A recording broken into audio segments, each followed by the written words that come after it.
Alright, man, it's the monthly roundup. Pretty much the roundup's gonna be whatever games I've been into, whatever music I've been into, whatever movies I've been into, new stuff I've watched, stuff I've rewatched, just going over everything that I've enjoyed this month. We're gonna start with Final Fantasy X. I never played no Final Fantasies, really. I played Final Fantasy VI a couple months ago, didn't beat it, but I played like, I don't know, 10, 15 hours probably. You know, I was playing like Castlevania, Resident Evil 4, and so I was just like, you know, I like these other games better than FF6, so I had FF10 for PS4 for a long time, so I just started playing it on PS5. And yeah, it's like, the story's ham-fisted. It was kind of giving me some old like Silent Hill dialogue feel.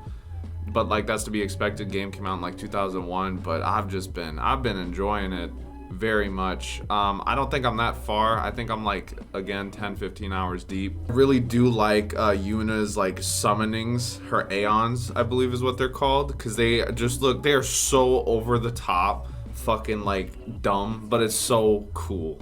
The one that comes out the sky, and then the one that comes out the ground, and then I just got another one. It's like a horse that comes dashing through. It's really cool. I'm a big fan of the presentation and just the attention to detail in that entire game. I really can't imagine what it was like to make that back then. I don't know what the budget is for it.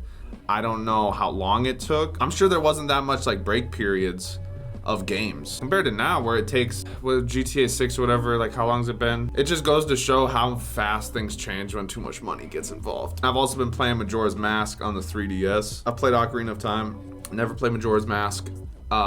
Game is sick, vibe is sick. I really want to get a card of it on N64 and then just hook up my N64, which is somewhere, and play Majora's Mask on the CRT, but for now I'm gonna beat it on 3DS when I got some extra time and some extra money that I want to spend on a cart. The vibe of it is so good too, and I imagine on N64 graphics it's even better. You know, it's Zelda, bro. It's got like that old magical feel. There was a minute there where I was playing, I was like, damn, bro, I forgot video games could feel like this, for real. The whole concept too, save the world in 3 days, and then if you fuck up, you gotta go do Song of Time and go all the way back. You either love it or you hate it. I'm on the love it side. I think it's super cool.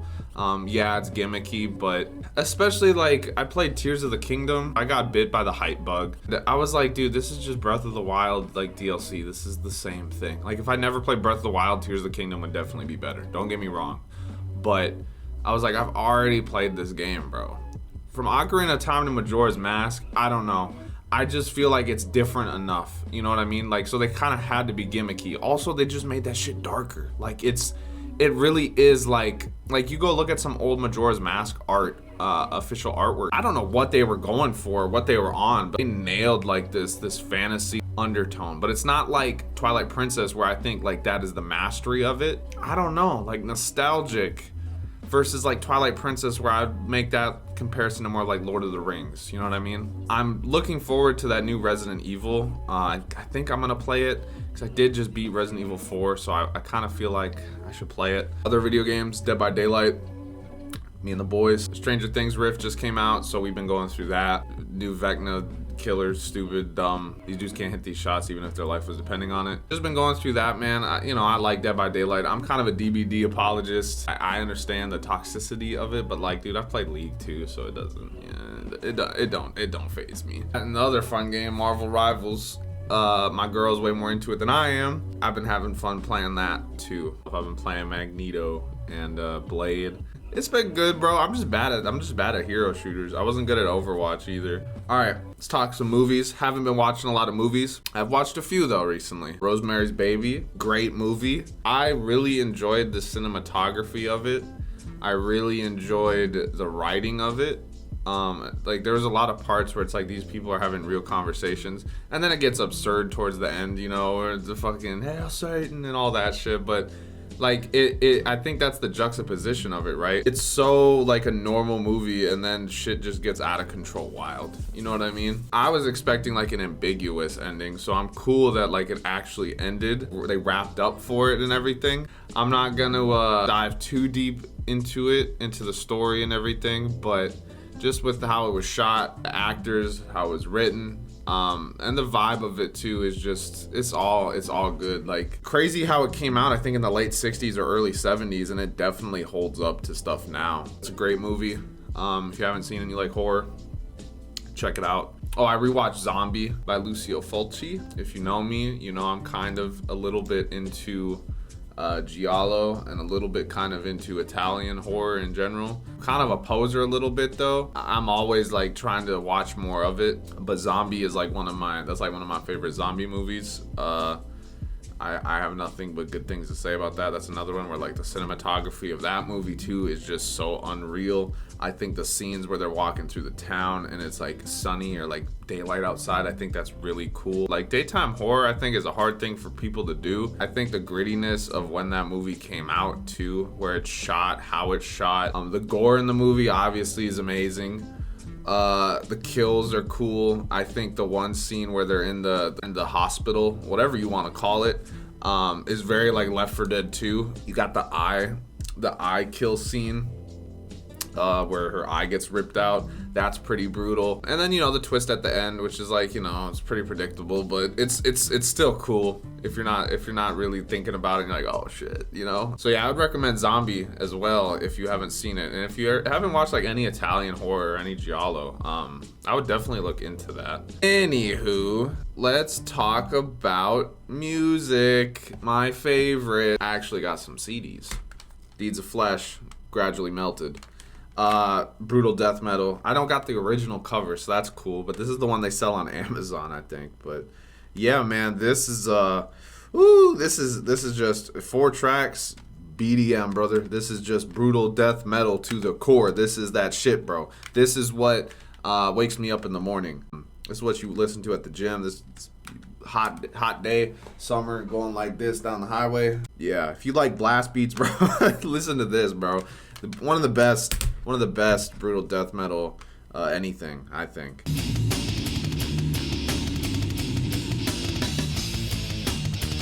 So this is kind of different than that. Malignancy Eugenics. This is like really techie. If you like Defeated Sanity, you need to listen to this. I think it's a little clean. So if you're used to like their demos and their other albums before this, I think it's definitely more clean production wise. But they're playing their asses off. So if you're really into like musicianship and people playing their asses off, you gotta check this one out. The guitar playing is fucking next level. Malignancy is like a band. I didn't sleep on them, but like I was never super like, okay, I gotta listen to more of their stuff. But like I've been going through their discography and I'm like, yeah, this is the shit, brother. This is good too. Same with Defeated Sanity and Brodekin and Deeds of Flesh and Disgorge. Just like going through all the classics, you know, I'm not super hip with BDM. Getting into it, it's been like a whole new subgenre for me to explore, and I've been enjoying most of it. So, you know, Skinless, Disavowed, Pyrexia, Suffocation, obviously. Like, there's bands like Suffocation I've listened to since getting into metal, but just never really listened to it with these newer trained ears for brutal death metal. So, but if you like more techie brutal death metal, and you like really technical guitar playing and just cool ass drum parts, definitely listen to Eugenics.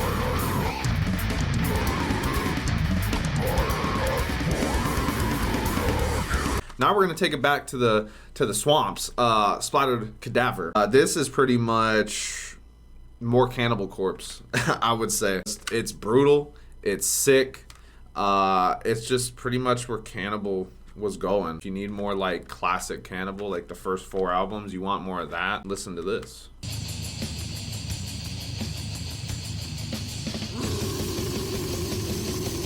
Yeah, so I've just been really into like brutal death metal. I've been into Razorback Records, so I've been listening to a lot of Ghoul, Splatterhouse, Frightmare, specifically Midnight Murder Mania by Frightmare. It's pretty much like more thrashy, Mortician death thrash grind. It's really like its own thing, because you listen to a song like Friday the 13th, right? It gets melodic. It's so weird. It's so good though. Like, you gotta listen to it.